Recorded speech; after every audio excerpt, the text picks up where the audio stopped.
Okay, mate. I think we're recording now. Perfect. Welcome to the final episode of Chapter 1 Fallback. We are there, finally. You know, we made it. We made it here. It's been an Fall awesome journey. episodes. I don't know about you, but for me, this is kind of a special one because I always like to think about the future. What's going to happen next? I know.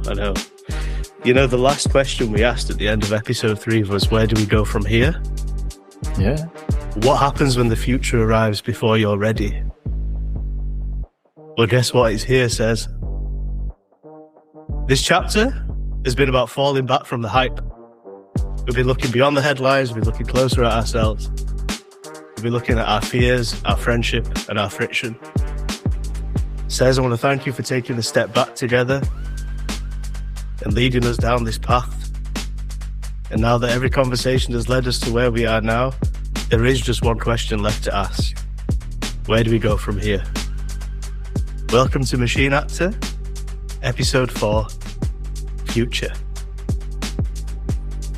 Let's start with this one. Since I was a kid, I really enjoy about speaking about the future. It's like sometimes it was too hard to speak about this with people because, I don't know if I already told this in the podcast, but I used to live in the south of Mexico. Technology wasn't there. Maybe the internet was a new thing. My parents did an effort of putting internet right there. They didn't understand what I was doing, and I remember just one quick anecdote about that one. One day, I came into my house after doing a lot of research, weeks of research, and I told to my dad, "Hey, do you have a credit card? Can I use it?" "No." "Oh, please, I want to buy this thing. Seems great. It's really cheap right now, but I don't know. I was reading a lot about it, and it sounds like a great thing to have." "I cannot have a credit card, so can I have it, please?" "No, buying thing. If you are going to the store and you can see the object, then you can buy it. If you are not seeing the object, that's magic, and we are not dumb people, and we are not going to buy anything that goes in the internet and that you cannot touch with your own hands. So go away from here." So that's it. I didn't buy Bitcoin at the time. I do remember that it was like one buck, $1. But yeah, he didn't allow me. And I really want to buy like 20 of those. Would you imagine 20 Bitcoin? We'll be having a very different conversation if you'd have been allowed to buy them 20 Bitcoins. Did you tell your dad what you wanted to buy with it? Yeah, I tried to explain to him, but same conversation. It's like until this moment, my parents, they don't understand what I do for a living, and maybe as if we said what we do for a living, that would be great because it put more context on this conversation. So I'm going to start with this. Speaking about future, imagine that you are in the internet and people is looking for information. So my role goes basically into try to find a way for people to find the information that we have available for their questions. And I'm speaking in two general terms, but from there, once that person arrives to your digital world, this little world that you build called a website or something else, let's try to give you the best possible experience. So that's basically think about strategies to put together that and then give it to the experts so they can put together that magical, mystic digital world for them. That's basically what I do in my role, right? I don't know. Man. That's what you do. Like, this is it, right? What we do is effectively we take all of the extraordinary body of knowledge, evidence, and content that our employer puts together through the process of developing medicine, right? We work for a pharmaceutical company, and all of this information that they put together, not a lot of it makes it to a website. Not a lot of it becomes discoverable. Not a lot of it reaches the patients, HCPs, researchers, the people that actually need access to that information. So the job that you and I do, me more on a technical standpoint, you more on a product standpoint, is we ensure that those discoveries can change lives by making that information accessible to the people that need it. We're effectively custodians of information and knowledge for our employers, and we make that information accessible to the people that need it. Now, how we do it is the magic. Yeah. Exactly, and that's the part where I want to start with this future talk. It's like if you start seeing things like uh, human actors and machine actors interacting between themselves, you can stop thinking about a website or a application, iOS application, Android application. Either it's on an iPad or on a cell phone. Something that happens when we went across the technological shift of going from a desktop to a laptop to a mobile device. The device itself provides the experience, but the device is always changing. So if you are on the opposition of no, we need to work all along only with this type of interaction, that's not the right way of seeing technology. And just closing my last that story, he went to something similar. I don't know if when it started in Manchester, as but here in Mexico, putting water in a bottle and then sell it was something that was considered a scam, a ripoff. Are you telling me that you're going to make a charge for water? Just go open and the water is there, is available. I don't need to pay for water. So when my dad went out from college a lot of years ago, a friend of his, their family has the money. They told my dad, "Hey, we're going to invest on bottling water. We are going to do this thing that is new in the world, and we are going to sell it." And my dad was, "No, you are crazy. Water is everywhere. There are not enough humans to put a shortage on water. So no, I'm not putting all my efforts or investing in that thing." By the way, this friend of my dad went millionaire over the decades. So yeah, as you can see, sometimes you need to have the right mindset because opportunities are going to be there to pull through. That's interesting that we start in talking about the future by paying respect to our past and paying respect to the past of our fathers, right? My own dad, he went to college in India. He comes from a very poor family, man, very poor upbringing.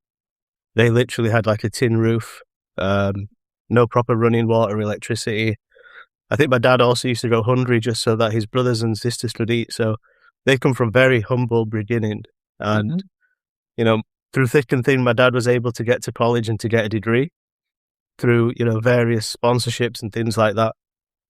But, for him, living in that house in the village in India, in the most rural part, remote part you can imagine, for him to now see that you have technology available where you can literally talk to a device and ask it, "I want to order something." And then 2 hours later, it turns up in a van at your front door. And if we're living in other parts of the world, it would arrive by a drone or it would arrive with a robot bringing it to you.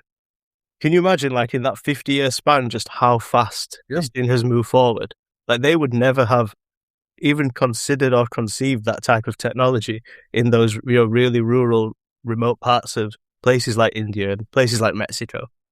I mean, and the funny thing is, what I think is kind of the interesting thing here, a lot of this technology that has come about and a lot of the advancements in technology is because of the new middle class in places like Mexico and in places like India, where we have huge teams of people that have now been through the education system, developed the experience and the technical skills in software engineering and software development and product management.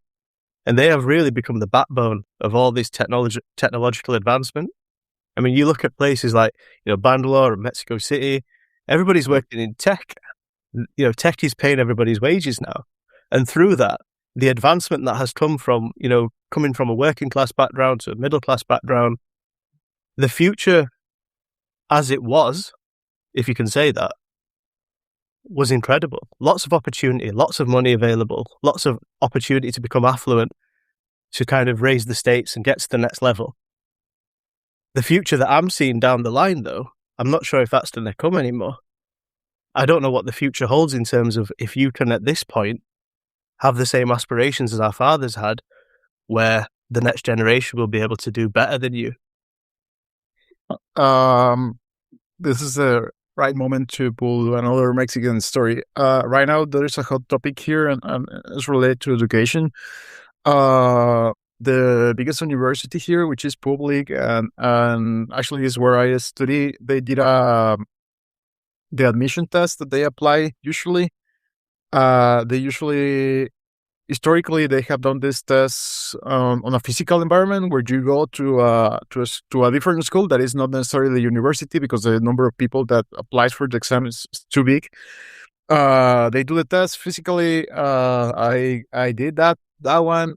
Then you get back your score, and then you know if you are part of the new generation of future professionals in the country across all the bachelor degrees that you can get on that university. But this time, for the first time, they did a test, a virtual test.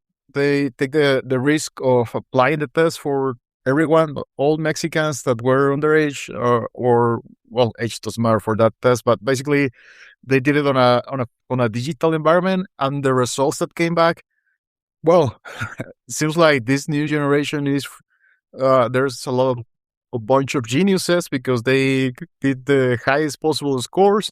That's historically has never happened. When you start taking a look at what really happens, is that technology like ChatGPT are here, which takes you seconds to pull an answer, and that way you can kind of do it on an easy way. But what is behind that one, and this is a real reflection that I want to do about it, is like what we are saying to people is, in order to move on this world, you need to have some qualifications, some credentials. If you are coming from an environment where money is not enough or is never going to be enough, if you don't do a jump to have a better job or a better life, you need to put that into consideration. It's not that I enjoy on cheating on my test; it's that I want the chance to be with that bachelor degree in my hand, so that I can improve my quality, my life quality, and I can go on the other side and say, well, I did it. Now I can have a brighter, better future for myself and for my family, right? So instead of thinking about the students did it wrong, it's like the university didn't understand completely how the digital environment works. If they want to prevent cheating, people is going to cheat if the reward is a high stake on my life. You know, it's like something that is going to keep happening with technology. Is like, if you're looking for something with a high expertise on doing analytics, let's say this language that we have right there is SQL. I want you to know Python, SQL. You need to be an expert on technological tools. No, you only need to know how to do fine critical thinking and do the right questions to Cloud Code, because Cloud Code is going to do the SQL for you. You don't need to know the language anymore. You just put it right where you need to put it. So technological shift also came with a mindset that is totally new, and we need to adapt to it. So you hit a couple of things there, mate. So the first thing is, I think it's the measuring stick is different now, because the measure by which we're measuring people's intelligence, or let's look at what the exam system and the school system actually is, right? It's a comprehension test. It's basically looking at somebody's ability to memorize sort of facts and learnings. That's what we're kind of like measuring people against when they take these exams. Now, that's a bit more difficult to cheat with something like ChatGPT, unless people are taking the test virtually and the exams virtually. But the coursework type of stuff, where you actually produce like a project, an essay, or something that you kind of turn in that gets reviewed by an assessor, you can cheat as much as you want on that. Like literally, you could just get ChatGPT or Claude to write it, and then you submit it in, and it's going to give you A star. Here in the UK, progressively every year, more and more people are getting A stars and A's, even before AI. Does that mean that people are getting smarter? Or does that mean that the tests are getting dumber? I don't know. 20 years ago, I sat my last exam, so I have no idea where even I would sit. But then you've got to take into consideration people's life experience. So like at this point in my life, I could potentially be seen as more intelligent than I was 20 years ago compared to somebody else that's 16 or 17 years old compared to someone that's 37, because we're at different life experience points. It's not that we've actually learned anything new. Like if anything, I've forgotten what Pythagoras is, and I've forgotten, how to use trigonometry, and I've forgotten all these things. Yeah. But I've learned new things that are more valuable. The second thing that you said then is, if you want to become a web developer, say 15, 20 years ago, you would have to learn how to install an operating system on a web server, configure a web server, something like Windows or Linux, install a web server software like Apache or Internet Information Services. You would have to install like middleware technology like .NET or PHP or Java runtime. You'd then need to know a scripting language on the back end like PHP or C# or ASP or VB-script. You then have to handcode the front end of the web application using CSS, HTML, JavaScript. I mean, like this is 15, 20 years ago. This is how you built the web. And this is, not even taking into consideration things like user experience, information architecture, search engine optimization, link strategies. Like all this stuff was like everything you had to learn just to put a website out there. Now, like you said, you just go to Claude or OpenAI's ChatGPT or Gemini or any of these other tools, and you just tell it, this is what I want you to put out there for me. Build it, deploy it, and I'm done. It's a cheat code to the output. The outcome has moved closer to you, and you don't have to have the actual technical in-depth experience anymore to understand how to do it. And I think you can apply that to exams and to kids learning. Let's look at a corporate enterprise. I am expected now to use something like Claude in order to build a PowerPoint presentation on a topic that I now need to present. I was in a call with you last week where I presented our new platform. 5 minutes before the call, Claude put the deck together for me. And it's like, it just does it, I don't need to know all the details now about how to put the deck together. So, why should we actually measure people's intelligence coming out of school based on their ability to put something together using a tool like PowerPoint or whatever else that they're going to have to sort of train on and use? You just don't need to do it anymore. No, and then we are still evaluating candidates for future jobs based on a piece of paper. And that piece of paper right now, it could be improved also using AI. It's like I can look like Bill Gates if I want on a piece of paper. I just need to find the right storytelling right there and the right words. I'm not lying. I finally have a tool that allow me to write better than ever. So that's what's really happening, right? So is that also needs to change. And that's why this podcast is so authentic, because it's just me and you talking for an hour. No cuts, no edits, no scripting. We're not prompting anything to produce it for us. Yeah, by the way, if you didn't know about it, yes, we are human actors and we usually just jumped into the podcast.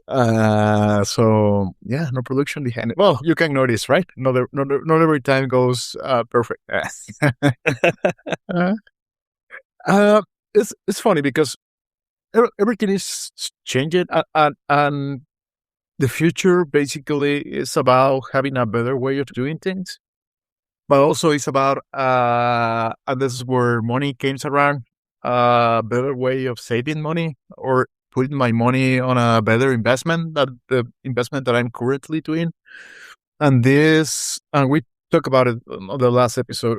This friction that you can generate, it could be the perfect enemy for the future. And that's basically a big issue, because if you think that you're going to be the same person in your work that you are right now in the next year, no, I don't want to say 10 years, I want to say next year, that's a lie. It's like, this is the first time that maybe you need to shift really quickly into learning new things, into don't be the guy that says to everyone, no, that thing is not going to work, where you need to go into test mode, test things around, get data about it, and then see if it's really working or not. But you need to put the effort, because this time the effort could be reduced or optimized into a small amount of in a small amount of time. That was an issue before.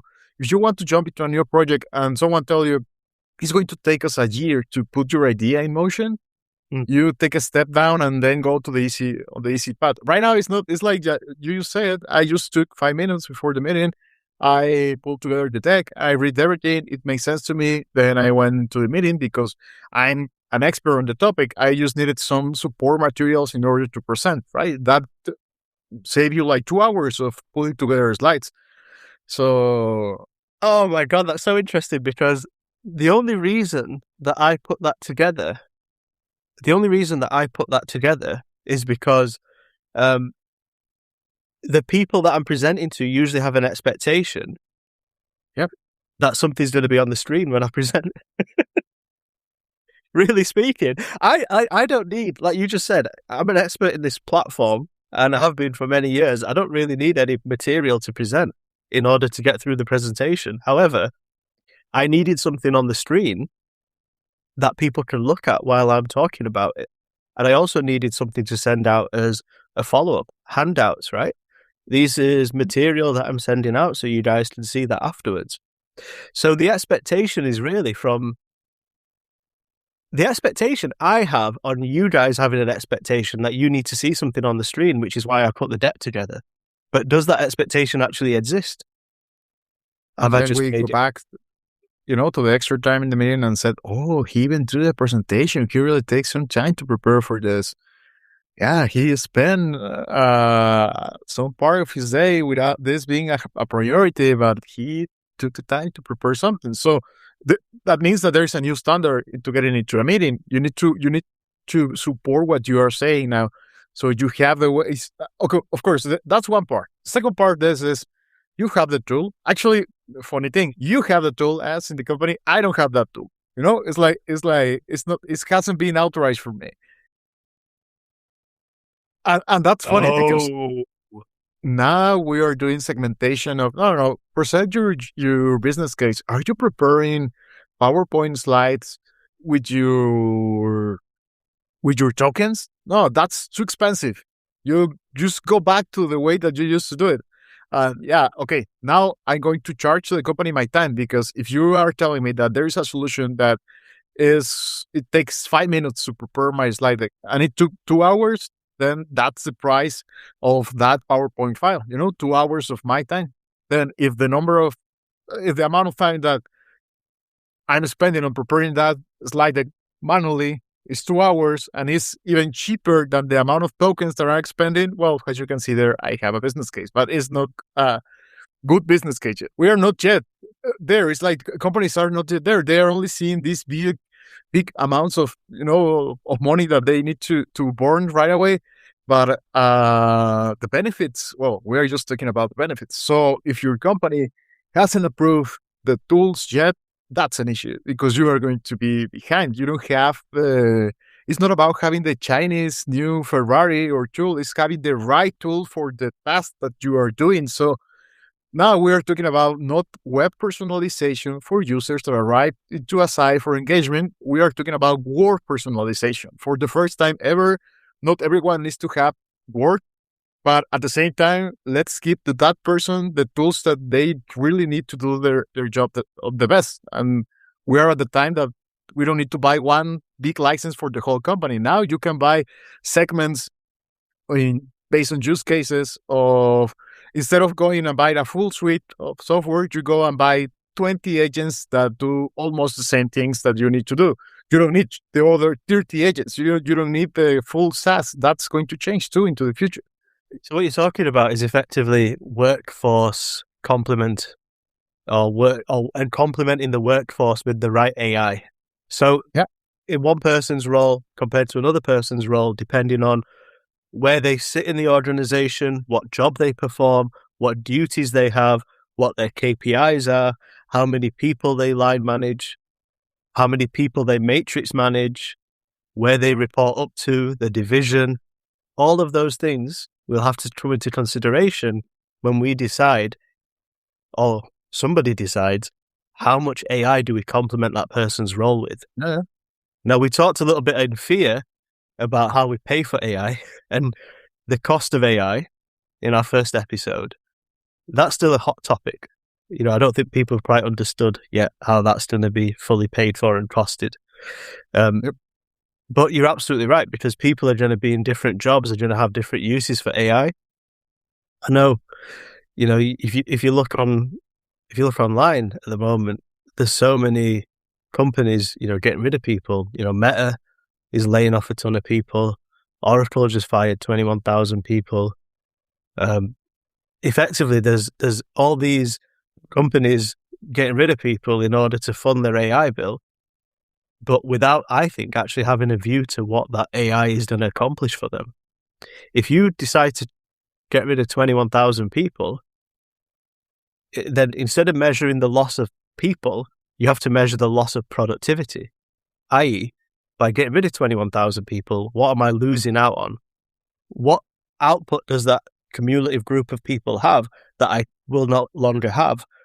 And how can I replace that, either by putting their role or duties into other staff, which is traditionally what would happen, or now it's how do I then basically put that output to AI instead? How could I get the same productivity of 21,000 people using AI, either cheaper or potentially increase the productivity using the same cost as what those salaries are? Well, let's take a look in the past. How we used to work in the. I have heard the legends about it because that wasn't my work when I started working. For our parents, they go to an office.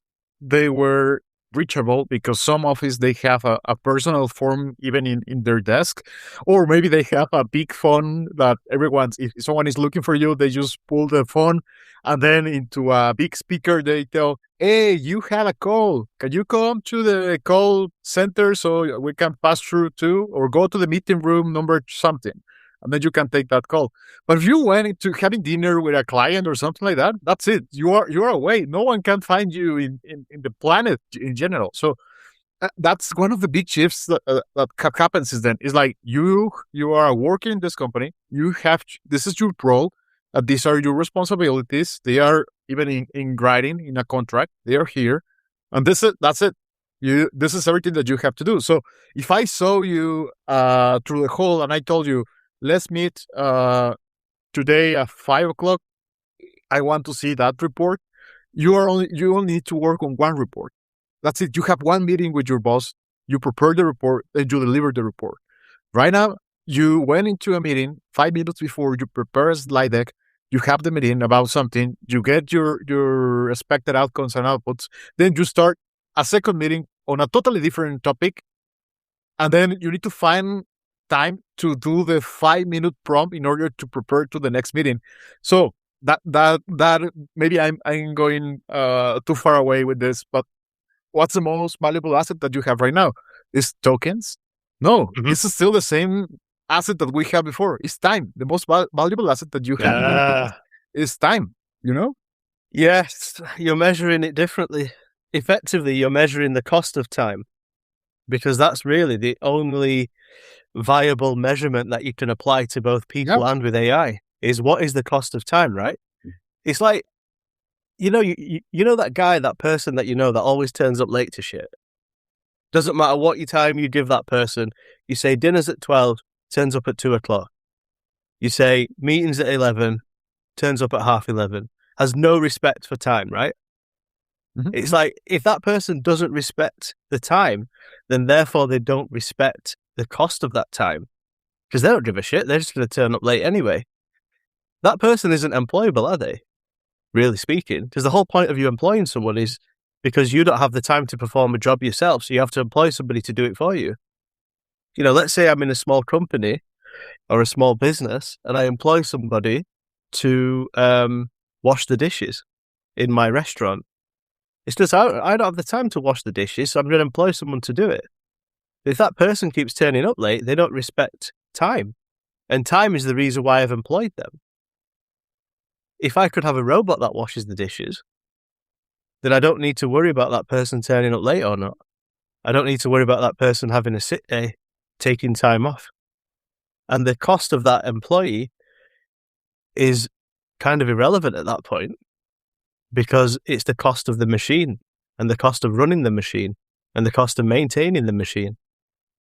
You can apply this to a lot of different things, because everywhere we go, everything's measured in time. The basis of time is kind of like the only real measurement that we have, which we can cost a lot of different things with. Yeah.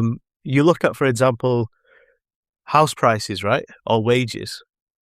So here in the UK, the average house price is about £350,000 and minimum wage is about £25,000. That means in a 2-income household, 2 people will earn £50,000 in the UK on minimum wage. But if the average house is 350,000, it means that you have to be able to borrow 7 times your salary in order to buy the average house. And a lot of lenders aren't really going to do that.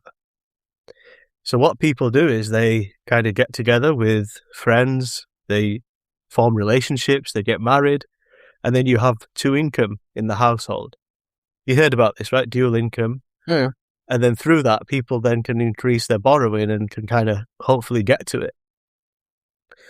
What if you didn't have to get married or have a partner or actually have a friend? You could just hire a robot, send the robot out to work, and between you would have enough money to then be able to go and buy that house.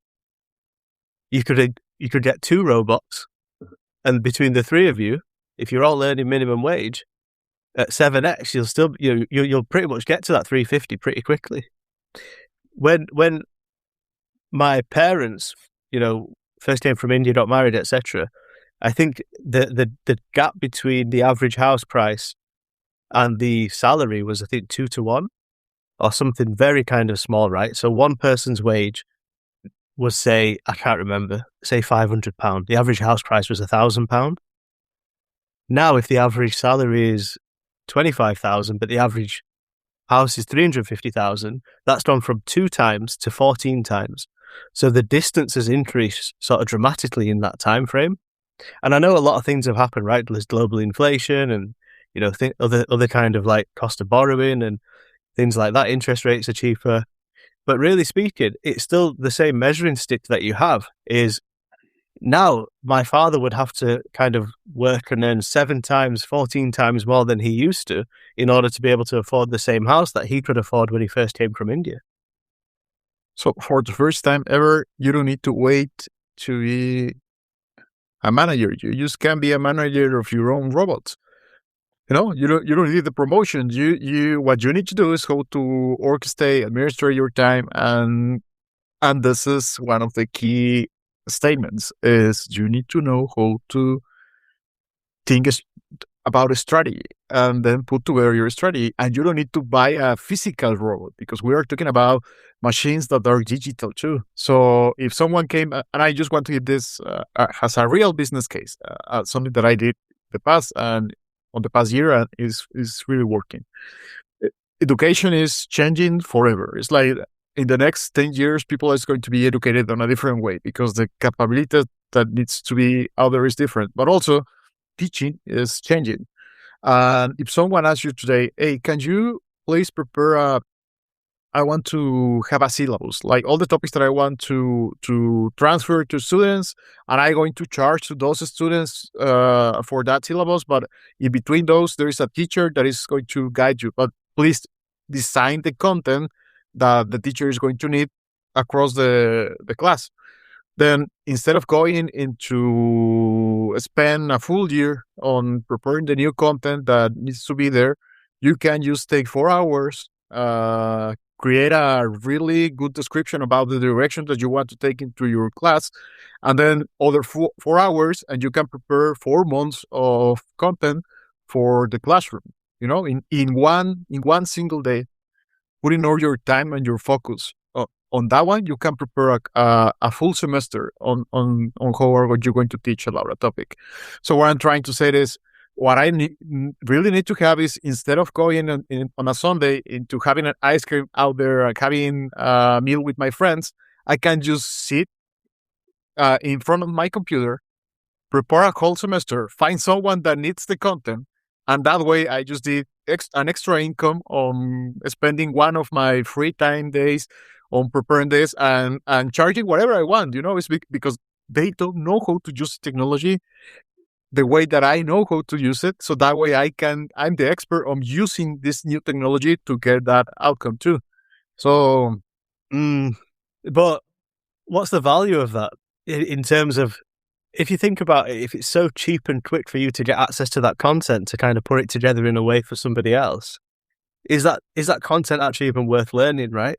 Like if you think about it today, it probably is, because somebody still needs to learn that content in order for them to pass their exam or to learn something.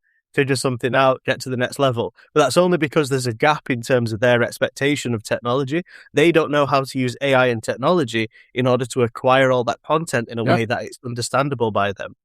But that's only going to happen for, say, a generation.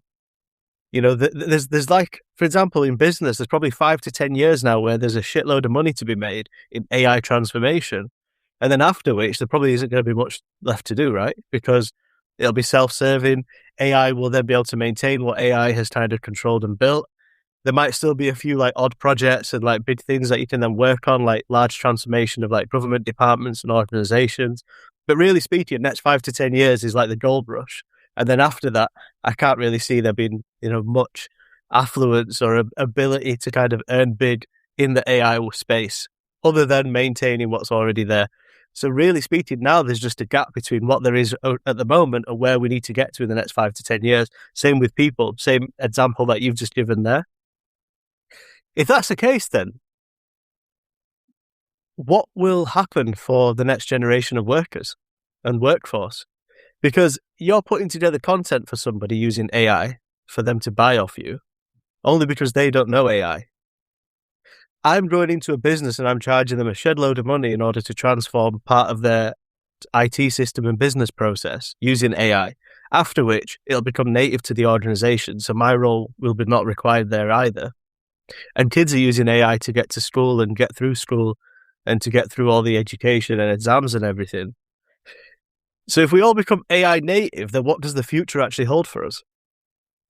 So we were talking about time, which was kind of a big cornerstone of this whole new economy. And the second thing that I want to talk about is experience. That's the thing that you can buy, but the only way of getting it is living through the process. It's having the experience of, yes, in the past I built a digital system. Yes, in the past I built a house. Yes, I have spent the last 10 years teaching, but at the same time working on the topic that I'm teaching about. So I know that maybe last year class was about how to create digital products on this framework, but it changed too fast. So I'm right now at my work, I'm creating the new age of digital products using this other framework.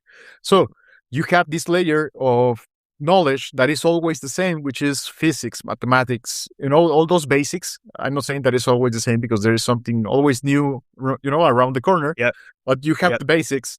And then you have this underlying content, which is based on experience. It's like you need practitioners.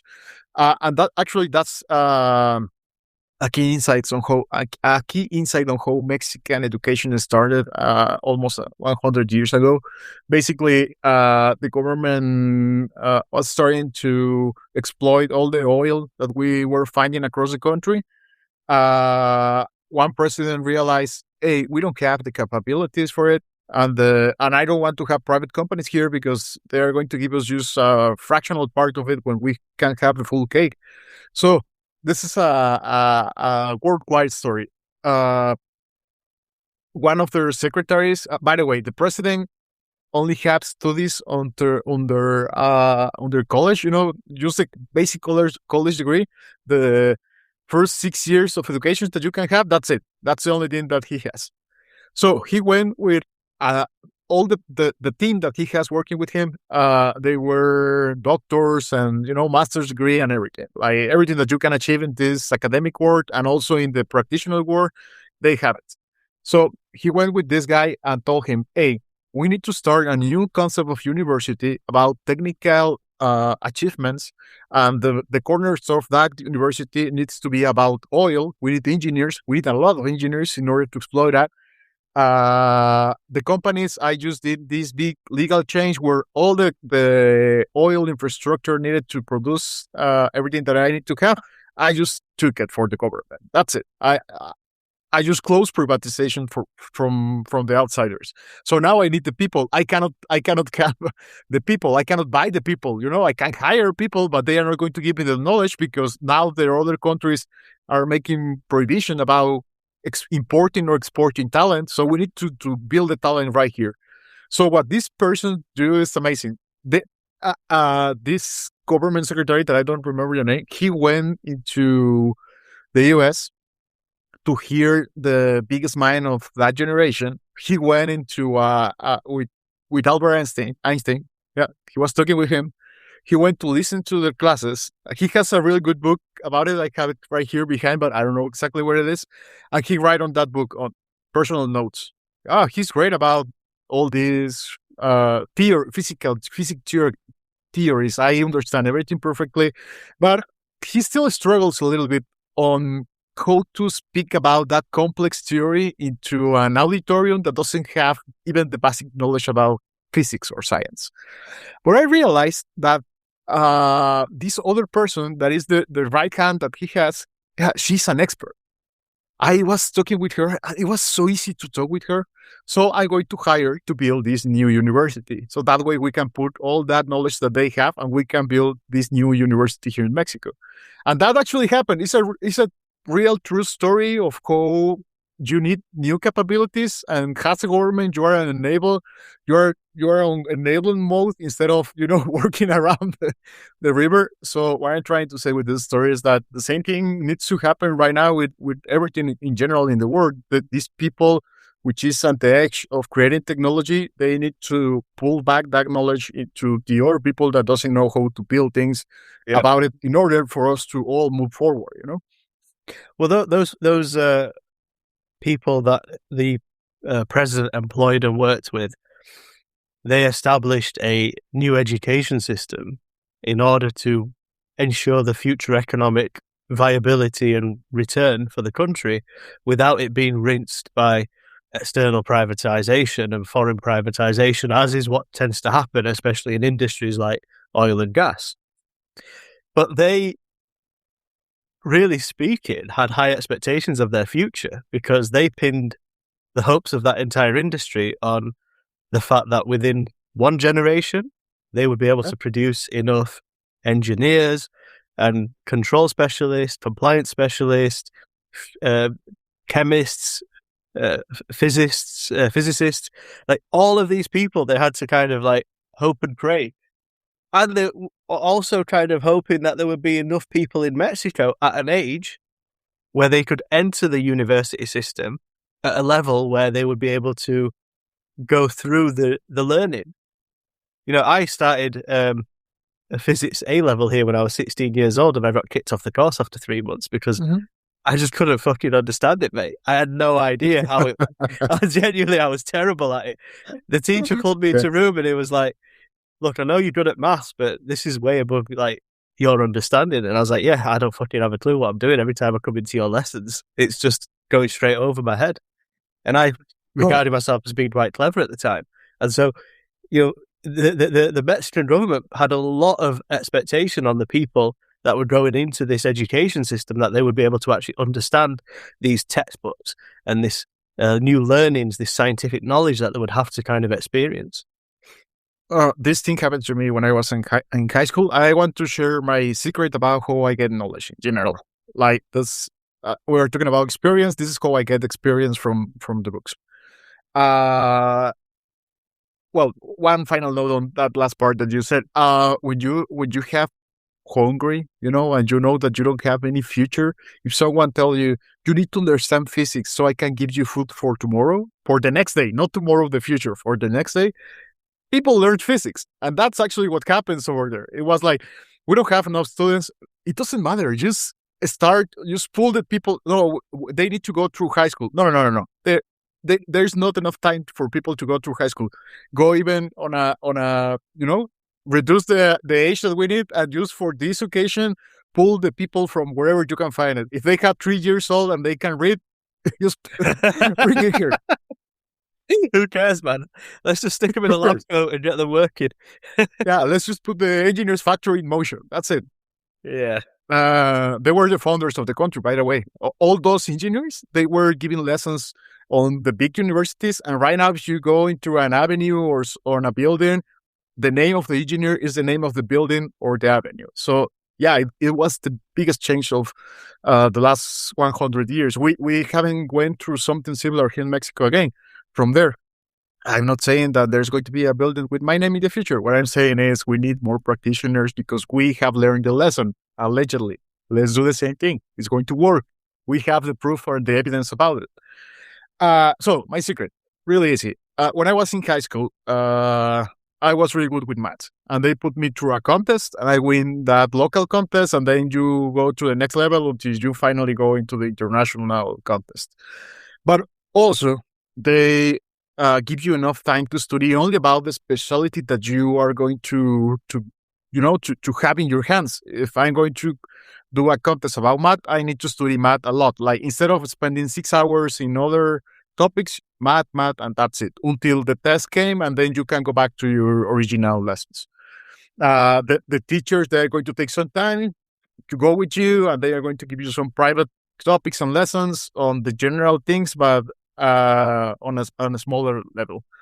That unfortunately has an opposite side of the opposite side is this: when you are doing this admission test that we were just talking about, you are not going to pass it even when you are the expert. You have the golden medal in chemistry because you don't know anything else. You only know chemistry, and these tests are designed for general knowledge, so it's going to be hard for you to enter a university. So that's the bad side of it. Well, just to finish the story, they give me permission to be at any time into the library. So instead of going for juice math, for the first time in my life, I had the opportunity to pull whatever book that I wanted and have it for myself, and no one is going to be. I don't need to do a waiting list. So that's what I did. And on my last year of high school, I was learning about etymology, logic, because those topics were removed from the study plan. It's like they were not available for the rest of my. Let's put it this way: they didn't even knew that book exists in their library. You need to be there looking for things, looking for something that you don't know that you're looking. And the reason that I know that how to use Cloud Code to build PPT files is not because they give me a license in my work and then I build it from there. Actually, as I told you before, I don't have a license. The thing that I did is pay the most expensive license, and I build things by myself in my computer, and that's it. I put aside some part of my paycheck in order to keep investing into education, and buying tools is part of keep investing into education. So I have never stopped investing part of my salary into education for myself.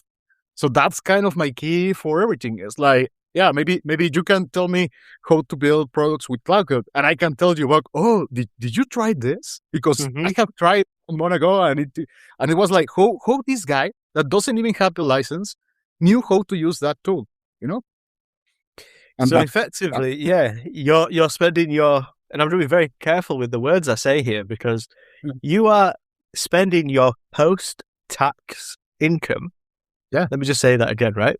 Your post-tax income on tools to make yourself more productive and more learned, effectively, in order to increase your productivity, which also will, by proxy, increase the productivity for your employer, the person that we are both employed by. Now, do you think that's fair economically? Oh, not on my perspective, but at the same time, it's like I'm doing an investment. But it's the same thing that you do when you pay for a master degree or anything else that goes above bachelor degrees. It's like you are doing an investment on your future that you don't know is going to pay you back, but you are hoping to get a bigger paycheck so that way you can justify the investment that you just did. But it's really hard because if we have this mind shift of no, my employer needs to pay for the tools, they need to train me on how to use it, and then that way they are going to get the productivity side. It's like, well, it's okay, but at the same time, yes, that's one perspective. But at the same time, I don't like to be behind. First, second, I really like my job related to the tools that we can use because it makes me feel like Tony Stark. So I really love that feeling of using the shiniest tool that is out there. Yes, that's the reason why I changed the wheels of my car yesterday, because I wanted to feel the machine in my hands and not paying the extra money. Of course, that was an important factor, but that's kind of it. That's interesting because, we talked about this just before the podcast, as you said you did the maintenance work on your vehicle yourself. Now, that's something that not a lot of people are able to do. They just hire somebody to do it. They'll go to the mechanic, they'll go to the garage or the body shop, and they'll just pay whatever. And at this point, it's so hard to work on cars. Like vehicles have changed so much over the years, even in the last like 5-10 years, right? Before you could do some maintenance on vehicles yourself, or you could get, the guy living down the street that just basically rolls the car up on some bricks on his driveway, and he'll just, change the brakes for you or do whatever. Things like that you can't really do anymore now. Vehicles are becoming locked in, effectively. The system is locking you in. You have to go to an approved garage. Most diagnostics now on a vehicle doesn't start with somebody sitting in the car, taking it for a drive, listening to the engine, having a feel for the suspension. A lot of diagnostics now on a vehicle start by somebody, especially at a place like a BMW garage or whatever, you're paying them £120 an hour just to plug a computer into the device, into the port on the vehicle in order to get the diagnostics out. So why am I paying somebody that amount of money if they're just doing something electronically, when I could just go online, get an ODB reader from eBay and plug in myself and figure it out, myself? Well, the reason I don't do that is because even if I had the diagnostic in my hand, how am I going to repair it? I don't have the knowledge or the capability or the tools. And the guy, living down the road, he's not going to work on these new vehicles because they're too advanced for him as well. So, yeah, exactly. Now, if you apply that to the whole AI thing, kind of going down the same road, effectively, we're all locked into these AI systems now. And when I talk about AI systems, I'm talking about culture, work, private life.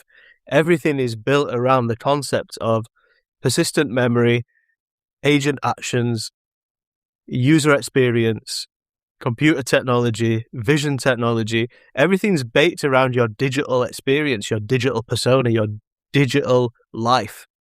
Everything from your social media to your banking, even down to, how much people are tracking in terms of like what food they're eating, where they're traveling, getting recommendations. Everything is built around the concept of this digital experience. You're locked into the system and you're paying for it, and you're happy to pay for it. You're happy to pay that $50 for that license. Nothing I can think of now happens without a computer or without first looking online for it or researching it. And that future has come very quickly. It seems to have arrived very fast, and I don't actually know. I can't pinpoint the moment it arrived. I look back at the last 20 years of my working life. I look back at my high school, getting that first computer, using a 56K modem to get online. Rewind, we had Microsoft Encarta that we used to put into the machine on a CD, and it used to pull up the encyclopedia, sending the first email, going on the first social media sites. We had like MySpace and High Five and Bebo and places like that here in the UK. So it's like at some point, mate, something fucking happened where you can't get shit done without a computer now. And I can't imagine a world offline. That brings us to a question there. That's exactly the point. Which can you think on something that doesn't require a computer? That's the most valuable thing of me doing it right now. But let's put it this way. Even if they pull the computer inside the car and everything, the guy that put the computer not necessarily is the guy that is going to fix the brakes. They still need a specialist of the person that fixes the brakes. So someone just tell to that person, hey, this car requires, the brakes that needs to be fixed. So start the process, pull the process. And if you want to see electrical things, there is this story of this guy that they paid just to go into a lighthouse and change the bulb at the top and just then go down, and that's it. That's the only time that he works, but he needs to go through a stair, go into the sea, is scarred, those are the type of works that the physical environment works that we still need. Like, it's like, are you getting to a machine that take care of your kids? Just simple as that. It's a machine taking care of your kids, Funny you say that. Repeat that question. Are you comfortable with a machine taking care of your kids? Mate, we've been raised by machines. Literally. We spend more time on devices than any other generation. And this next generation, I mean, I think we're both millennials, right? You then go to the next generation and the next generation. I mean, you don't see kids now eating dinner without sitting in front of an iPad. And okay, you can say, well, growing up, we were sat in front of the TV, right? but not all the time. We still used to sit at the dinner table with our family. Basically, what I'm saying is, we are raised by computers, by devices, by machines, by the interconnectivity. We spend more time communicating with each other and talking to computers now than we probably do in the real world, talking to other people. You're constantly consuming content. You have a podcast on in the background. You have music on in the background. You're watching something on YouTube. You're listening to messages on your phone and you're watching out for notifications. You got something running on your computer. I mean, even when you're making dinner, when you're at the gym, when you're in the car driving, even when you're sleeping, people have shit on in the background. There's just no escape from this world, mate. We have kind of got to this point where you cannot be offline. You cannot be outside of a digital experience. Experiential life is digital experience. That's literally it. You don't experience anything else anymore. No more human-to-human contact. Everything's with and through a machine. So, and it hasn't started with AI. It's coming from before. We are talking about decades of digital education, or if you want to name it differently, but basically something that you cannot touch is educating you. By the moment that human brains, they consume everything that goes through their eyes, their ears, or their taste, speaking about food. So basically what we're saying is the next frontier is about dynamic interaction with the environment. Means maybe a robot is going to do your cooking in your kitchen, and I love it. Because right now, a robot can give you the food from a kitchen that is not yours into your home. Right? So, and they're going to start to flying with drones, and it's going to be a car. I cannot understand how it's going to happen here in Mexico, because I almost quite sure if you saw a robot in the street, you are going to try to ride it, not to steal the food, just to ride it, because Mexicans. You are going to see that meme in the future. I'm almost quite sure. So yeah, it's already happening. And if you think about elder people, now we are not having kids. It's like something that our generation decides to do. And some people is, no, but who is going to take care of you? I'm really optimistic that my nurse is going to be a robot. Like, it's going to be available 24/7. So if I fell from the bed, someone is going to be there to pick me up. So that's basically the future that I'm seeing. Robots are coming. Robots are coming and robots are here. Yeah. Pause. I just need to pause for literally 2 minutes, Caesar. I'll be back in 2 minutes. I apologize doing this. No worries.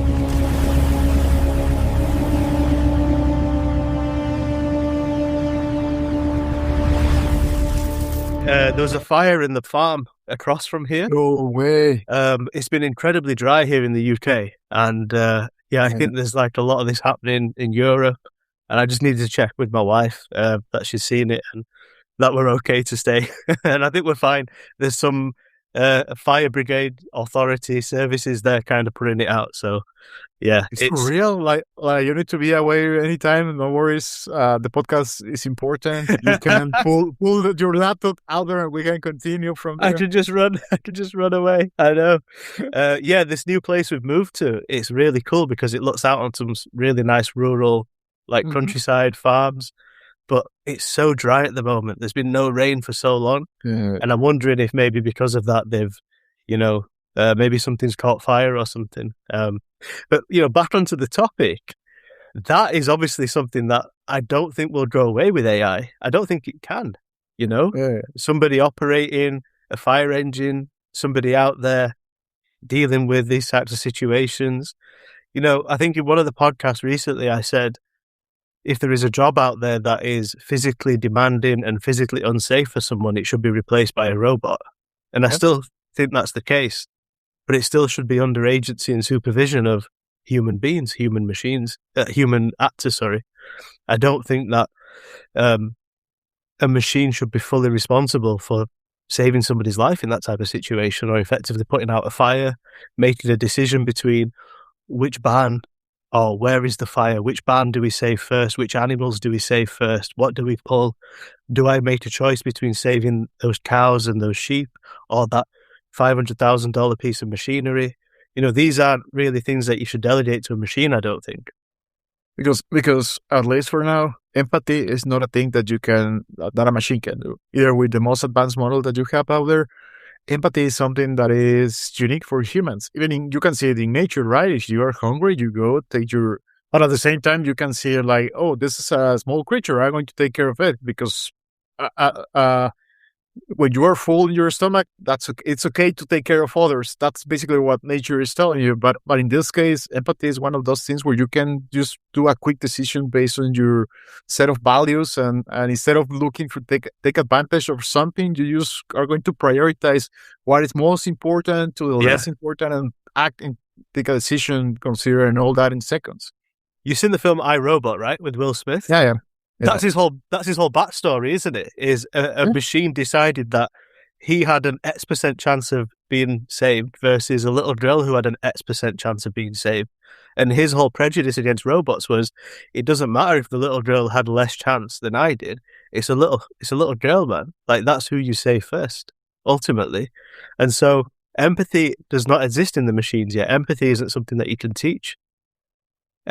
As in, you can't teach a machine what empathy is and how to experience it.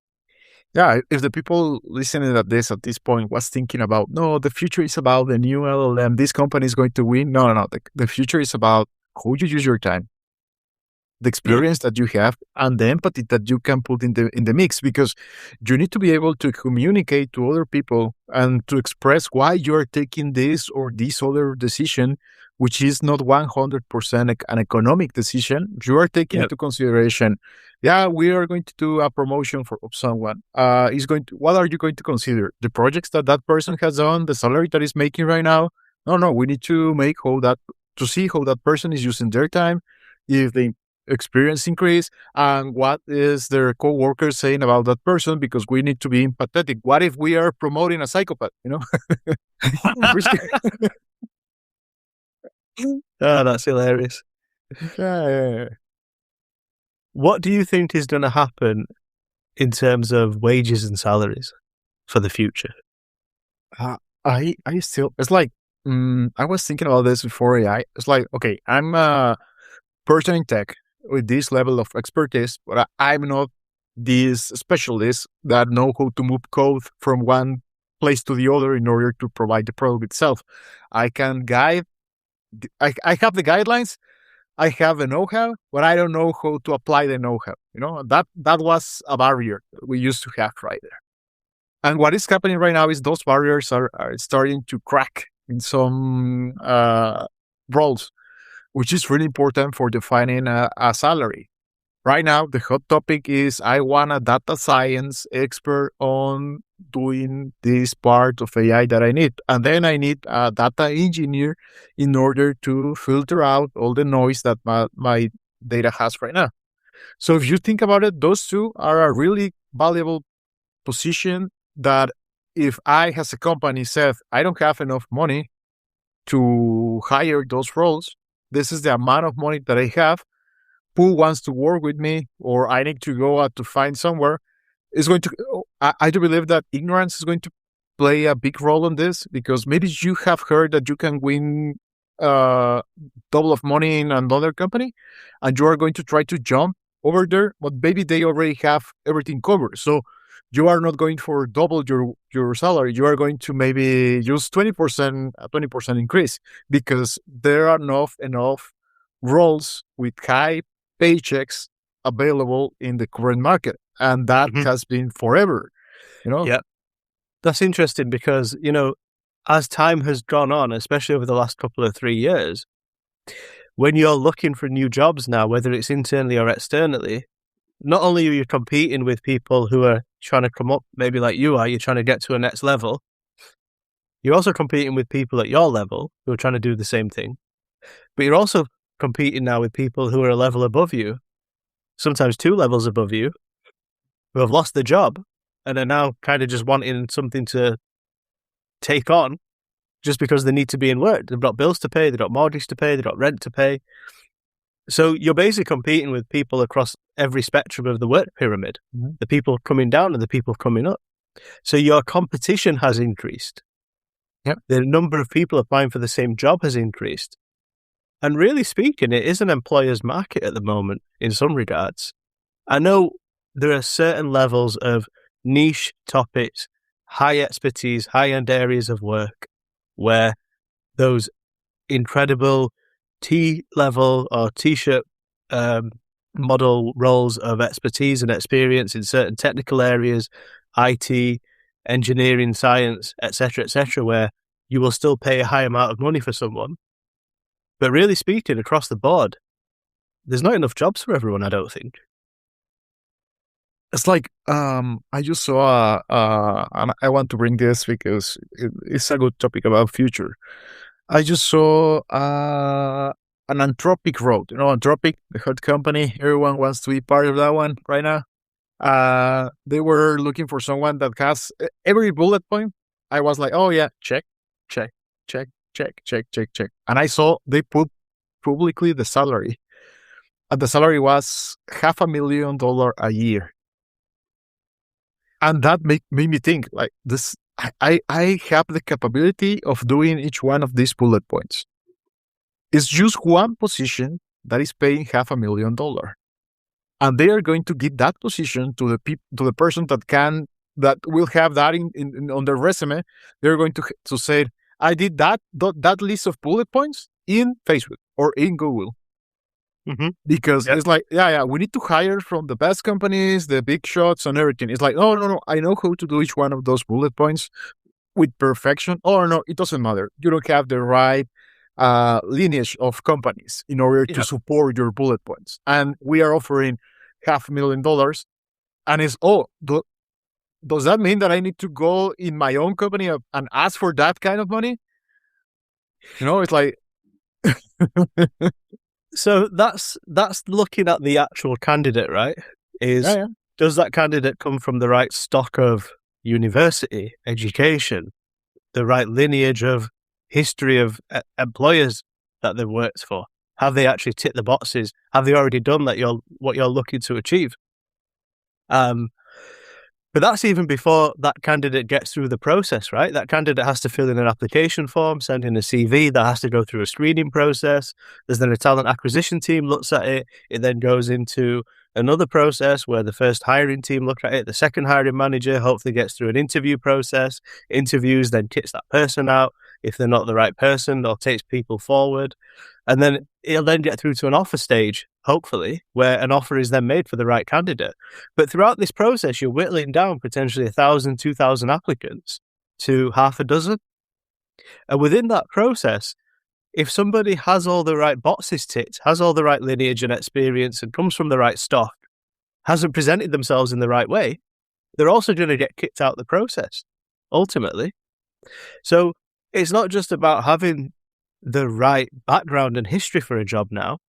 It's about actually being able to position yourself in the right way that you don't get excluded and kicked out of the funnel so you can get to the end.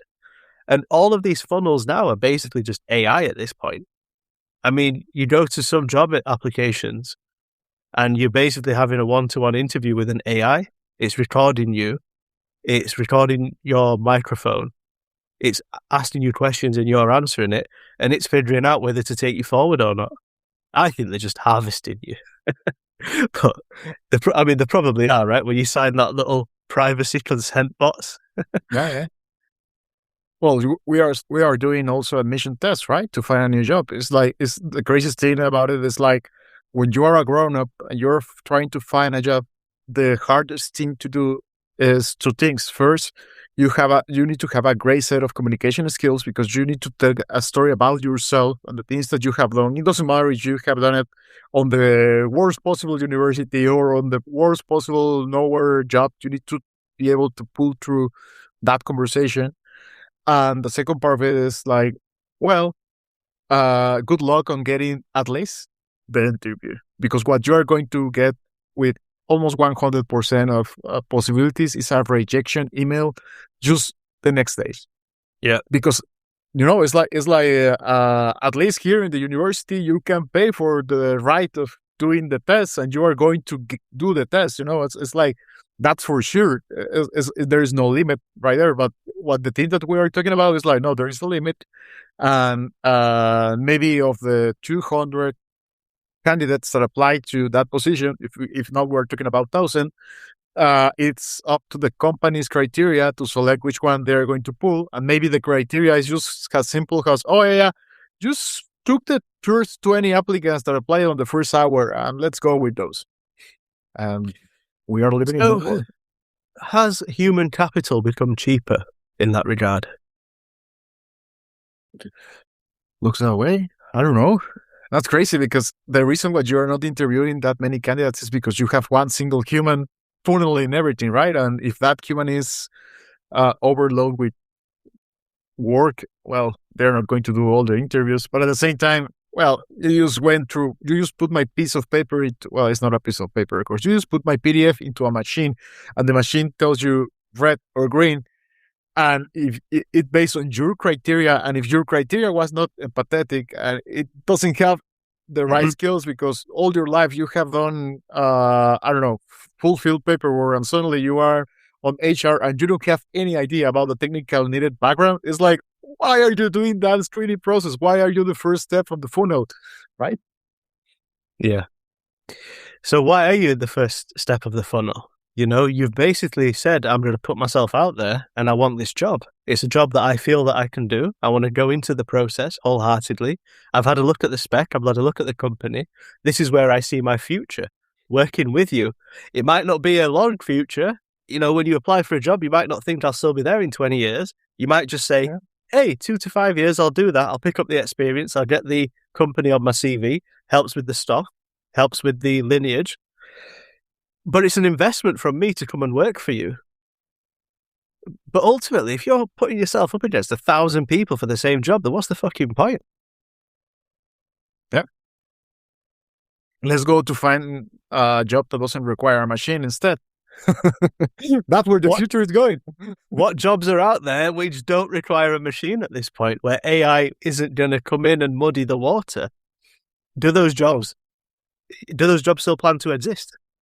Yeah, fortunately for me, I live in Mexico, so machines are not coming here in a few years, in a few decades. But unfortunately for me, the jobs that don't require a machine, the salary there is like nothing. You know, it's like that's the opposite side of everything. It's like when I used to work in this retail company, someone asked, "Hey, if Amazon here in Mexico has a warehouse where they have a robot that is pulling all these." It's retail. They are pulling all the products into the same basket and then shipping from there.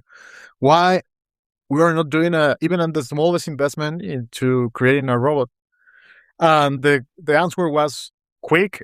It was something that was top of the mind on the executives. They didn't even did our research, and it was the straightforward answer to that. Oh, we are in Latin America. It's always going to be cheaper to hire something than having a robot here. Oh God. Yeah. Okay. And that's a cultural mindset. That's a cultural mindset. Unfortunately, that's the case. Yeah, unfortunately, that's the case, man. There's certain parts of the world where that probably is, right? Because of the economic situation of the country, the average wage, the average salary. So going back to our fathers, we started talking a little bit about the future that they potentially saw when they were our age or younger than us going into the world of education. What expectations do you think your father had on you growing up? What kind of future do you think he saw for you? I'm going to twist that question a little bit. He was the first person of their entire family of 7 brothers, sisters, on being into a university. And by the way, he was the only one. No one else did that. But the person that actually looked for my future wasn't my father. It was my mother. That's the funny thing about this story, because my father was too embedded into working. And yeah, he was pulling me around and teaching me how to do things. He's a gardener, but he went well to gardening. He was constructing some golf courses and everything at the beginning of his career. And I have a lot of pictures in golf courses playing with a little pot and everything. Then he went into, but at the end of the day is this, my education was all in my mother's hands. Mm-hmm. She took me she only have same thing that president that I tell you, until 6 years of education, and that's it. She pulled me into oil painting, music lessons, English. Of course, that's the reason why we are talking in English right now. It's not that common to have English speakers coming from the town that I came from. English. What else? All these contests that I told you about, being there, going into the university, all of that came from my mother. All that capability that I have when I was in high school, it came from my mother. My mother was, this is the one of the saddest things. She was a genius. She only had 6 years of study, just the primary thing, and she understood algebra and calculus, and she was the one teaching me all of that. My father knew about that too, but he doesn't have the time because he was working full time. Yeah. My mom was, and that's kind of the crazy thing about the future. She was envisioning the future when she pulled. There are no. By the way, there was. This is one thing just to finalize this answer. There was no the community Huatulco. This small town. They didn't have a school for teaching English to children. So what my mom did was pulling me at 6 years old. This little kid is kind of smart, so she introduced me with adults into having English lessons from level number one. And I was the only student that their feet didn't reach the top of the floor on the chair. That's funny. That's where it started. Your mum and dad both sound like amazing people, man. And my mom. For your mum to push you that way without herself obviously being educated, perhaps there's a part of her that said, well, she acknowledged how bright and intelligent she was, and she probably didn't have the opportunity to go through all the lessons and the education that you did. So she wanted to make sure that you had the opportunities that she couldn't have herself, right? That's funny because I spoke to my dad recently and I asked him a bit of a silly question. I said, growing up, what kind of expectations did you have for me in terms of what money I would earn? We were talking about salaries and work, and I was explaining the situation with companies going through restructuring and all these things that are happening. And he gave me the most incredible answer. And I think it applies now to the next generation. He basically said, and I'll paraphrase a little bit. He basically was like, I didn't really care what you would earn. He said, as long as it met your expectations. I was like, what do you mean? And he said, well, if you grew up to be like the type of person that was a bit of a baller and wanted to have a big house and a big car, go on big holidays, drive expensive vehicles and have expensive watches and things, he said, I just hope you would be able to meet your expectations, that you would therefore have the big job in order to pay for it. Yeah. And likewise, if you grew up and you wanted more of a modest life, you wanted to live in a modest home, modest house, have modest outgoings, then you would kind of appreciate that and you would have a job that would be able to pay for that would keep you happy, but where you wouldn't feel the need to push yourself and out-earn yourself effectively. He was basically saying, I didn't really care how much money you would earn as long as it met whatever expectations you had for yourself. You don't want to be in a situation where you have a big lifestyle and a small wage. The ideal is that you have a small lifestyle and a big wage. We have a phrase here in England, which is champagne lifestyle, lemonade wages. Oh, that's a good one. Interesting. And I think that's what he was probably afraid of. But that is an incredible thing to say, because if you think about it now, looking forward to the future, looking forward to the next generation, they're not going to have the same level of affluence and earning ability that we had. The jobs just aren't going to be there to support them. We're going to make sure of that, unfortunately, because we're going to be the ones that are putting the AI in and the machines in and the robots in that are going to prevent them from actually having the same level of future and same level of wage propulsion and wage growth that we had. And so the thing to kind of carry forward is, if you're of that age now where you're entering the workforce, or if you have kids, just give them the best start that you can, and more so just make sure that they're able to manage their expectations. Yeah, the mistake would be to not keep learning about that, how to handle expectations. What else is out there?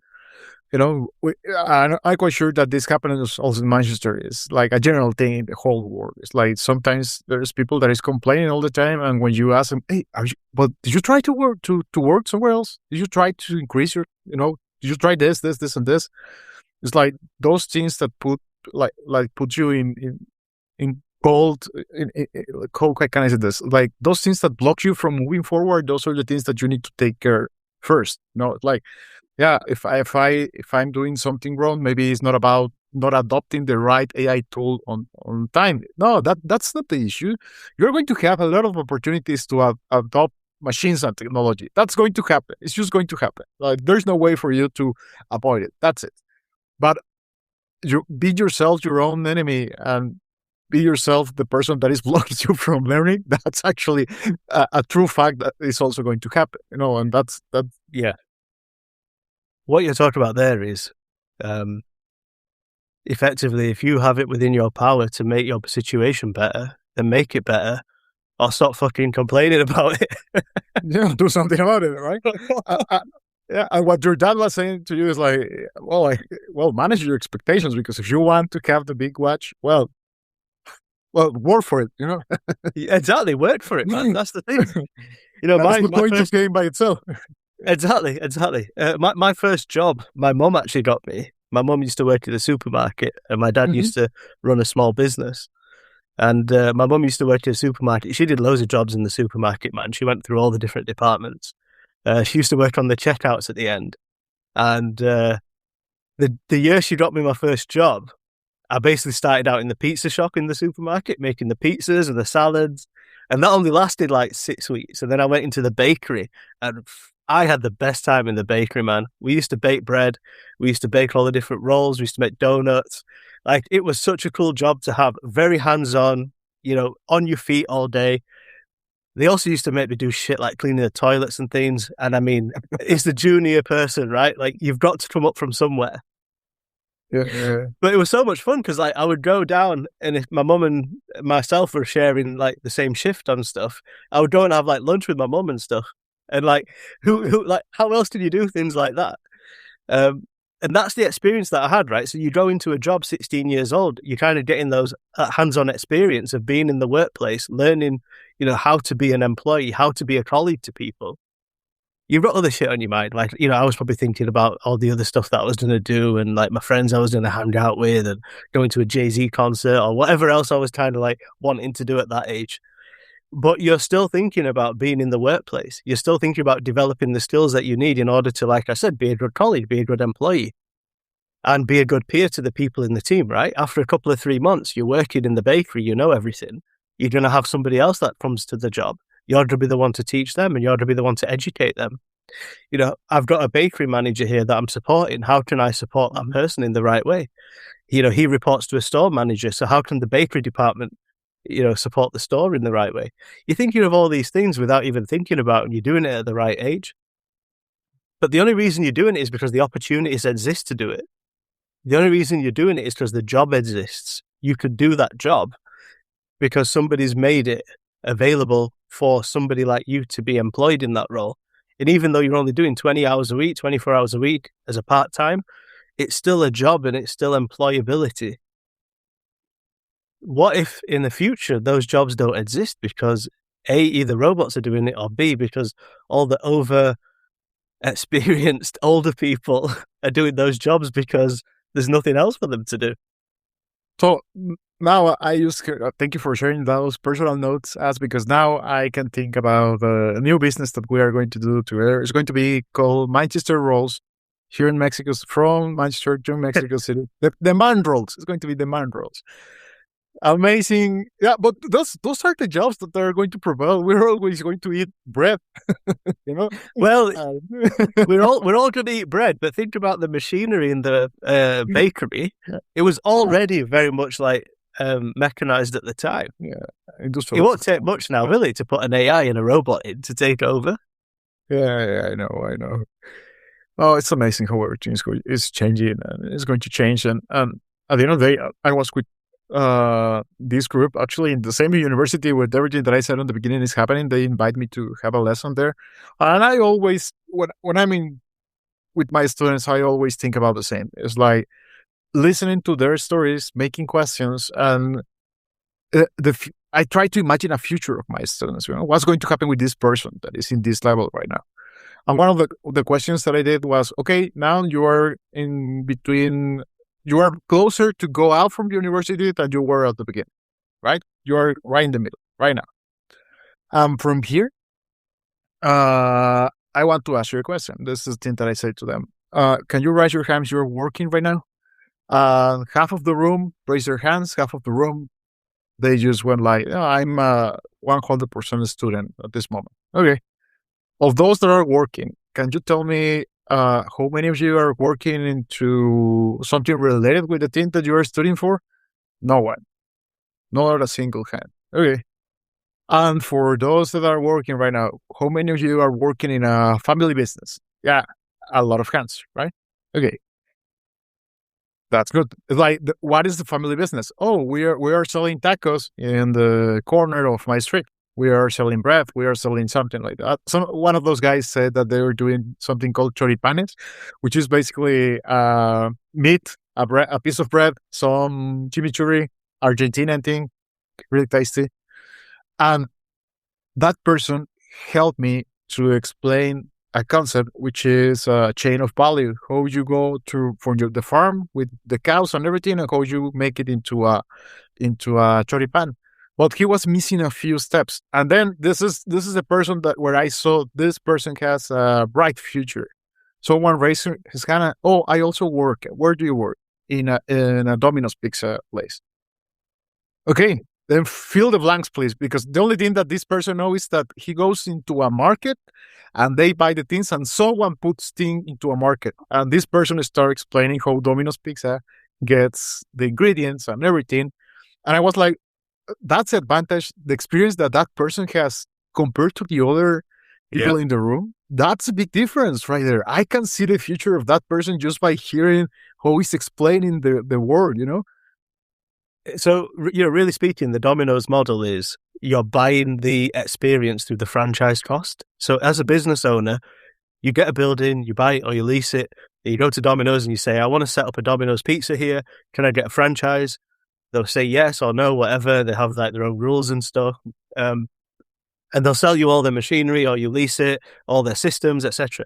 The point I'm making is it's fucking expensive, right? It's not cheap to get the franchise, but you're paying and you're buying all of their knowledge, their systems, their experience.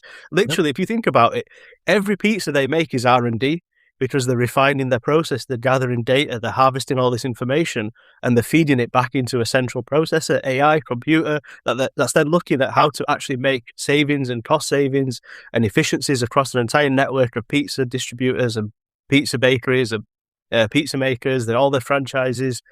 Now, you're buying that. Every pizza you sell as a franchise, let's say you sell pizza for $10, say $1 goes back to Domino's, right? Mm-hmm. I don't know if that's the case or not, but assume it does. You're effectively paying for that experience and that expertise for every pizza you sell. You're 16 years old, you go work for Domino's, you spend a year working there. You're pretty much going to get most of the real knowledge and experience that you need on an operational level for free, just by working there. And that's kind of like how I've built my career, to be honest, because I left school at 16, shortly after my A-level, AS level, they call it here in the UK. And I was 16 years old. I got a really good opportunity to work for this American marketing company, a database marketing organization. And they kind of saw some opportunity there to kind of hire me into a team. The rest is history. But effectively, I got my start and I was in the right place at the right time. And throughout my career, touch wood, I've invested very little dollar into my own career in terms of courses and actual education and kind of like doing or buying, resources that help me. Everything that I've learned and know has been on the job, has been through experience, through my own eyes. And so you're kind of building this experience and this knowledge vicariously through the effort of actually doing something for your employer. You're earning money in the process, you're making money, and you're also adding to the value of your CV at the same time. And now you get to a point where you've got all this kind of free knowledge and experience and information that you've garnered and kind of like harvested, and you can then sell that on. I have all that now, and I'm at the point where it's kind of just, every day that I go on the job, I learn something new, I experience something new. How much of this I can give to an AI and train an agent to do, I don't know. I don't know at what point it'll become like 100%. But for now, touch wood, I'm okay, I'm there. And I think the reason is because my mum made me fill that first application form in at the job for the supermarket role that she knew that her employer had. And you basically got into there and you learned on the job, you picked up some skills, and you thought, hey, I could probably sell this to somebody else for more money. By the way, I did take a second bakery job after that. That was like my bakery career over. I didn't. I don't know if I could now go and like sell myself as a baker anymore. But the point is this: I can sell myself as an IT guy, as a platform guy, as a product guy, right? The job that I'm doing now, and hopefully, somebody will pay more for it the next time I go out to sell myself. Yeah, that's what the experience gives you. So we went through time, experience, empathy, communication skills. So what we are saying is that the future is more human than ever, because we were just talking about things that include the definition of humanity that we have right now. For computers, there is no concept of time. They don't get old. They just know more across everything. They don't get tired, apparently. Yeah, they don't get tired. So then let's take an advantage of that, right? We saw it on, I don't know if you already finished the Carson farm, but we saw it there. They were harvesting overnight. They were putting the seeds in the ground overnight, things that they have never done before because they needed light to do that. It's like things are changing. Let's put it in our favor instead of being on the other part of the story, which is making a full opposition of it. Let's figure it out how to put it together. Maybe this is the first time for some of you that have heard. Are you telling me that I need to figure it out? Yeah, you need to figure it out all the time. You're not the same person over time. So that's something that maybe with technology is going to accelerate even like faster. Let's say it that way. It's interesting to see how everyone was saying that the book, the physical print book, was about to die when Kindle and these kind of devices came through. And the physical book is there, is more alive than ever. People are still buying it because feeling things is something that is so human that is not going to find a replacement. But on the other hand,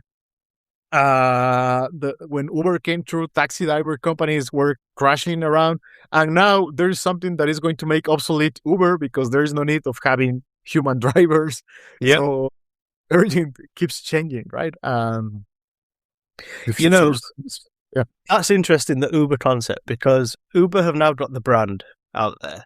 Like, people know if I need to transport something, including myself, from A to B, I can find an Uber, I can schedule an Uber, and it'll be based on cost of the current demand of service. And there's different levels I can expect to receive. Some luxury vehicles, some standard vehicles. So they've built a brand now, and people know that. And, there's Bolt and Cabify and, all the rest of them that you can get. They have the brand. They also have the scheduling technology where their IT systems can automatically find the closest taxi to your proximity. They know what route the taxi driver is currently taking, so they can divert, or they can put a different taxi in place. They've got all of that, and they've got a shed load of technology on the front end for the actual, what you could potentially call the deliveries or the service delivery, which is the taxi driver themselves being able to kind of get in, get compliant, effectively accept taxi bookings, decline taxi bookings, etc., etc. Well, for them, the next level is to then move to autonomous vehicles and autonomous driving. Yeah. In order to do that, they still need the brand, because people need someone to trust, which they have. They still need the scheduling service, because although there might be 10,000 drivers working right now here in West Yorkshire, I don't know if that's right or not, but assuming there are, I don't know if there's 10,000 robot cars, self-driving cars. So they still need the scheduling service. It's the last mile of delivery, the service delivery, that they'll need to change. Instead of having a taxi driver there that can accept and reject bookings and kind of do the actual driving, they now need autonomous vehicles that they can control, which can do that acceptance and decline of the service and kind of take the person from A to B, make sure that the vehicle is safe, make sure the brakes are okay, make sure there's enough electricity or gas in the car. So there's still something there that they need to change themselves. They need to still upgrade their service, their model. They still need to invest money. Question is at the moment, when you hire somebody through Uber, like a taxi driver, those people aren't employed, they're self-employed. In the UK anyway. I'm sure it's the same everywhere else. Yeah. And that person has to buy their own vehicle, have their own insurance, gas the car themselves, etc., etc. Cars aren't cheap. And I'm guessing self-driving cars are even more expensive.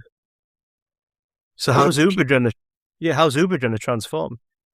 Oh, that's the thing, right? Like if you have this BYD company that has the best way of doing it, why the transition is kind of easy, right? You find the manufacturer of the car. I only need the software, and the software layer can get it more with AI accelerating. So companies that we're seeing right now out there in the street, they're not going to exist in the future. They're going to be either bought by someone or they're going to just simply disappear because it's changing too fast. So really speaking, what you're saying is Uber can go straight to the manufacturer of the vehicle and say, I'll lease the car from you because I know I'll have the cash flow coming in from the taxi trips. They can pay the lease on the vehicles. We can cut out all the middlemen here. You now don't need to have a distribution network in our country.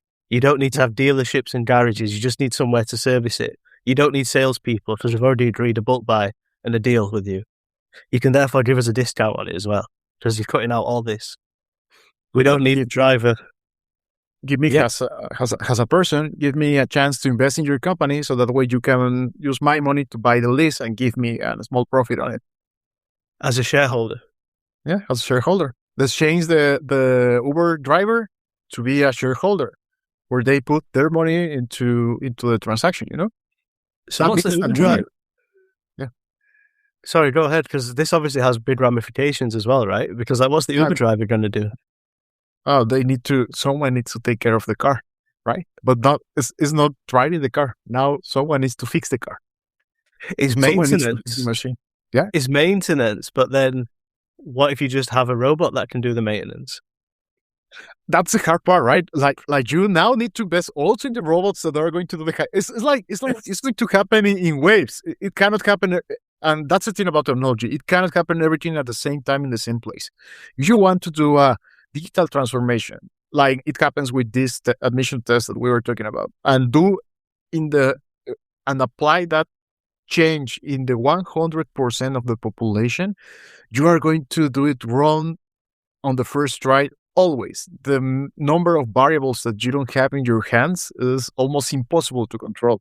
Someone needs to take care of where to store the Unix that we are talking about. Someone needs to take care about the legal issues around it, the maintenance of it. We're talking about someone as humans. Then you can find a ways to automate some part of the process and replace it by machines.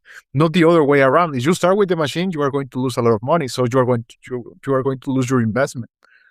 Okay, there's another argument here, which is, because going back to the Uber metaphor, is if everybody doesn't need a job anymore because robots are doing it, then does Uber even need to exist to transport people in the first place? That's actually the awful thing, right?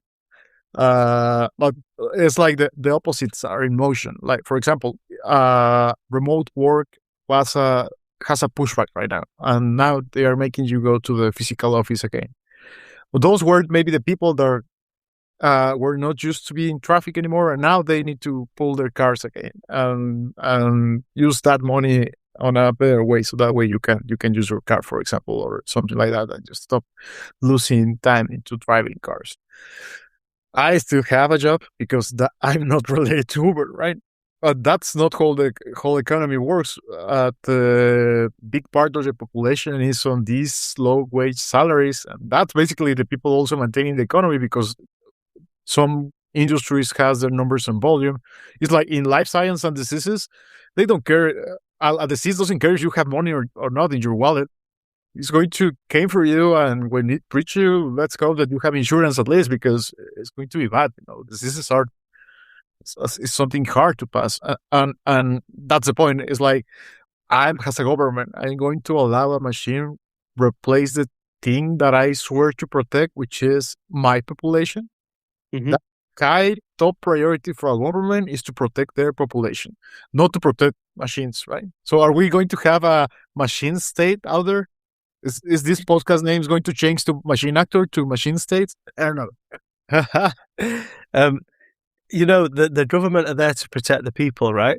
In order to provide the people with the safe space, with prosperity or prospects, with education, with health. But as we know, increasingly, government state have been more and more involved in economic outcomes and capitalist-based outcomes. Yep. And machines are the biggest propulsion towards that. AI, machines, robotics, autonomy. If you think about where we're going at the moment, you said earlier, everything goes through a transformation. Mm-hmm. We do it at work all the time, right?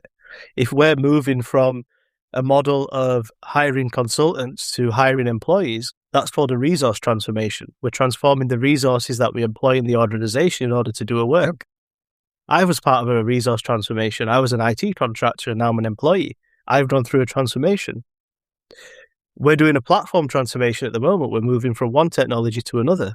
That is a transformation. Some companies are going through a whole transformation of other things, whether it's the way that they're funded, their financing, computer systems, business process, manufacturing, anything where a part of a business has to go from a current state to a target state is defined as a transformation. And there's a lot of things attached to that process and that program. There's money at stake, there's people at stake, there's risk at stake, there's compliance at stake. There's a shitload of things that have to go into that transformation. And it's the same in society. Right now, we're going through a transformation. We're going from the current state, which I can't even define at this point. I don't know, is it a machine-led state? Is it a human-led state? Is it a state where we're kind of in the digital experience, but we're not? Is it a state where we still have people in society that still don't know how to use a computer, that don't really care for Wi-Fi and internet and things like that? But we are moving to a future state, to a different state than the one that we're in now. Therefore, we are in a transformation. And if you look back historically, there's been lots of transformations happen in society over the years. The big one you talked about happened 100 years ago, where the Mexican government stepped in and built an education system for the future prosperity of the country. Yeah. The difference right now is this transformation that we're happening right now is, like all transformations before it, very much unprecedented. But it's also happening a lot quicker than I think it's ever happened before. Yeah, and that's the thing. Velocity is one of the factors that you might think it's going to take years for that thing to get adopted. And right now it's like, oh, there is more chance for you to get evicted than for the technology to be adopted. And that's finally happening. It's like... Yeah. I mean, if you think about it, back in the day when IT systems first came into businesses, you would pretty much say, well, for every one job lost, maybe 100 jobs would be created. Pretty much, right? That's kind of like what's happened. Like computers and businesses and IT systems and everything's just so full of process and workflow. There's whole departments of people that are just dedicated to a brand message or to a support model or to a patient access system. There's basically a shitload of people now to do kind of like a job which is quite simple in essence. And a lot of that's happened through technological transformation because the amount of data and sort of telemetry that happens as a result of business workflow and processes. But with AI, you kind of feel like it's the opposite. For every one job created, there might be 100 lost. And that's kind of like the future you feel like you're heading towards. Well, I try to see the optimistic part of it, and this is where that's why I was mentioning that story about building a new education system. You need to re-educate a lot of roles, and you need to really put an effort on it. It's not about, no, we need to save people's life. No. It's about how the economic works. It's like if you have this big level of unemployment, you're going to have crime, which is associated directly with it, right? People needs to have food on the tables. They need to have it on a really good level of it. It's like they also, it's not about only just surviving. It's about living for real. So we still have a big bunch of surviving mode humans in the world, uh, and we are not doing anything about it. So it's like everything is mixing at the same time. Or these problems that we have been carrying out on our shoulders for the past, I don't know, millennia, they are going to catch up at some time. And if we are pushing through moving forward on one side and on the other side, we are not solving the other issues, there should be some kind of balance. Thankfully, I'm not a politician, in order to do that. So I hope that someone has a good mind, take care of it. I'm optimistic about the work that we are having in the future, especially in life science. Everything is going really fast right there too, and that's good for diseases and everything. Is they are going to be less and less and less diseases over time. I hope, right? Yeah. Or we're going to take care at least finally of those diseases that doesn't have that much attention because the number of people that has those diseases is really small. So we're finally having these big machines that are going to help us to put some velocity on it. But I want to close with a positive note. It's like I'm really optimistic of the work that is coming. It's just think about everything at the same time could be really overwhelming. Like thinking about the future in general could be overwhelming. No, if someone asks me, just which action do I need to take to have a better, brighter future, is like take a step back, think about the things that makes you kind of happy right now, and then from there you can start building. And definitely, education is going to be a pillar. If you are not used to read and see knowledge on a different perspective, that might be the first thing that you need to solve right now. Yeah. No, you're absolutely right, mate. We do, of course, we need to stay positive and optimistic about these things because it's easy to get caught up in the headlines. That's obviously what this chapter was about, is actually just falling back from them. Fall back from the headlines, fall back from the hype, and actually take this opportunity to, really think about what all this means for us, for our day-to-day lives, for our family lives, for our future together. I just want to say I really appreciate you and this 4 conversations that we've had.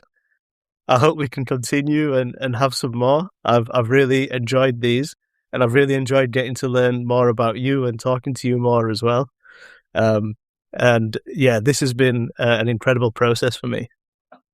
No, thank you. It's been amazing. Have the opportunity to take a deep dive in your mind has been amazing. It's like, and I told you since the first moment I started to work with you, it was amazing to have someone that really understands the things that you are saying. Of course, we're speaking about work.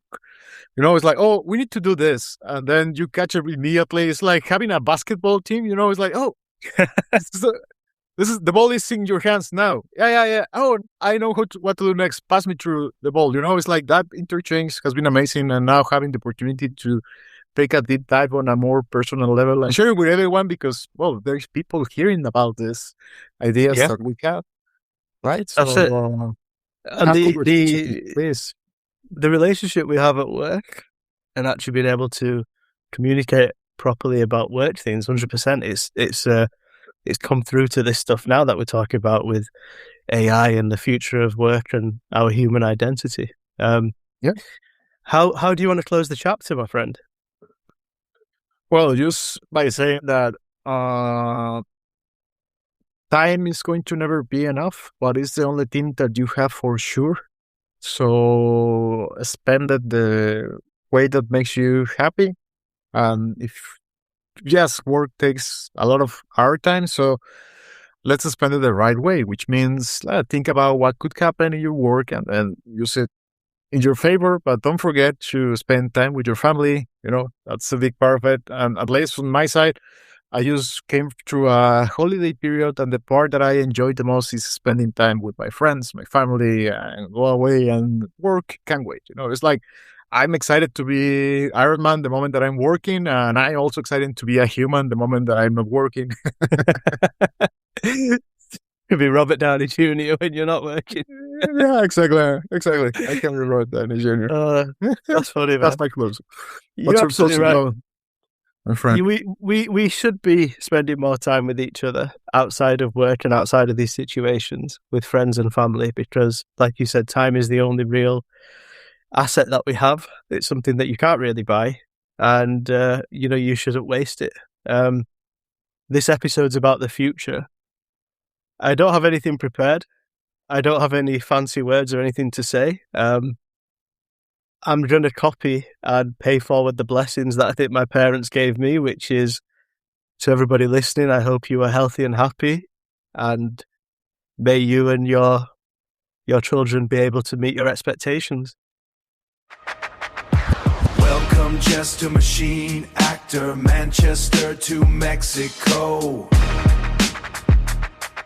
Circuitry in the soul. Initialize the vision.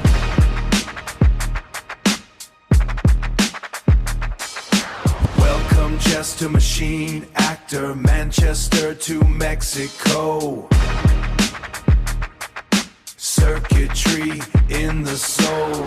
Initialize the vision.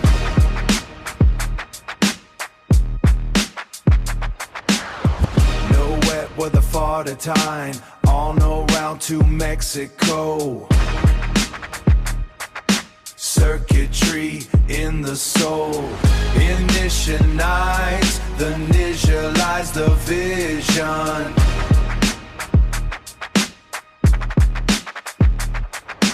Welcome, Jester Machine Actor, Manchester to Mexico. Circuitry in the soul. Initialize the vision.